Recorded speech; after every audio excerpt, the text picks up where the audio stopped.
Hello, my name is Devin Knowles and I will be talking about the job search in the digital age. All of this information is based on Chapter 13 of the book entitled Essentials of Business Communication by Mary Ellen Guffey and Dana Lowy. In this day and age, the internet has changed the way we look for jobs.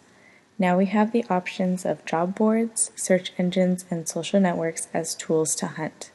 The first thing to understand is the changing job market. In the past, the emphasis was what was wanted by the applicant. However, it has evolved into what the employer wants. Employers want to know how the applicant will benefit them and the company. That is why it is important to customize your resume to focus on the qualifications that will most aid the company. Along with that, most new hires will be constantly relearning and retraining to go along with the company's changes. It is also important to have a ready and current resume on hand, despite the fact that it will come secondhand to a real-world relationship with the employer.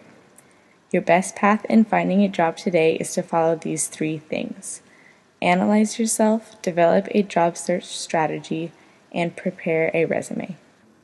The first step in a job search is to analyze your interests and goals and to evaluate your qualifications. This basically means to decide what you like and don't like so you can make good choices when it comes to picking a job. You can do this by thinking about what you're passionate about and if that passion can be turned into a career. Also thinking about whether you'd want to work for someone else or be your own boss, how important salary and location are, or how you would describe your perfect job. When it comes to assessing your qualifications, think about what technological skills you've obtained, what social media skills you can offer, or if you can speak, write, or understand a different language. Another great self-analysis is to explore other career opportunities. You can do that by taking a summer job, internship, or part-time position in your field, or to interview someone in your chosen field to gain insight through their experience. The next step is to develop a job search strategy. Despite the rise of digital job sources, person-to-person remains the best tool for finding a position. There are two places to look for jobs: the open job market and the hidden job market.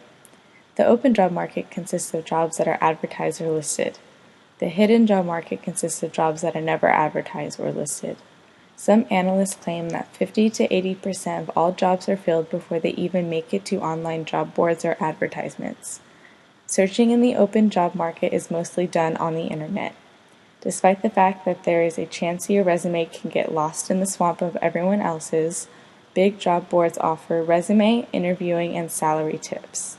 They also serve as a jumping-off point in most searches. They inform candidates about the kinds of jobs that are available and the skill sets required. Searching online could unfortunately result as a huge waste of time, so the best tip is to stay focused. When you focus on the open job market, you will probably be checking advertised jobs on the big boards, company career sites, LinkedIn, and other social networking sites.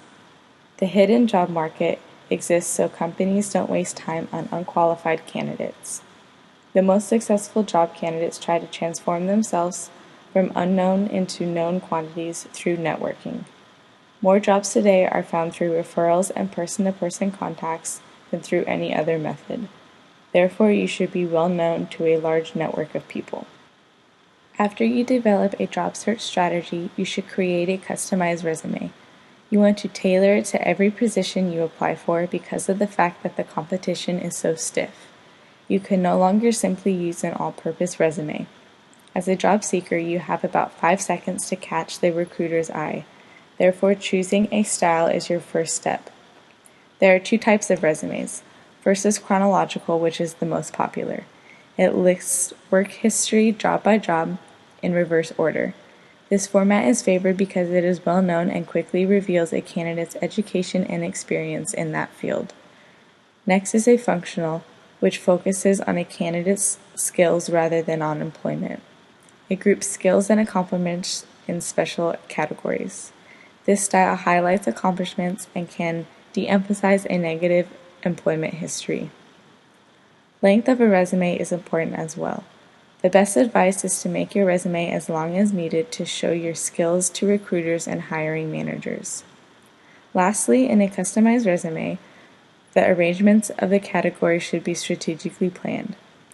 It shows a candidate's most important qualifications first and de-emphasizes weaknesses. When organizing, you should try to create as few headings as possible. More than 6 looks cluttered. Your resume should always start with an uncluttered and simple main heading.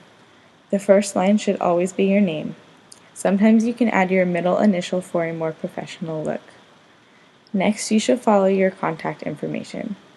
Make sure you include your career objective, summary of qualifications, education, work experience or employment history, capabilities and skills, awards, honors and activities, personal data, and lastly, references. Once you finish those 3 steps, you can submit your resume with confidence. Once you make it through the screening and hiring interviews, you can accept an offer or reevaluate your progress.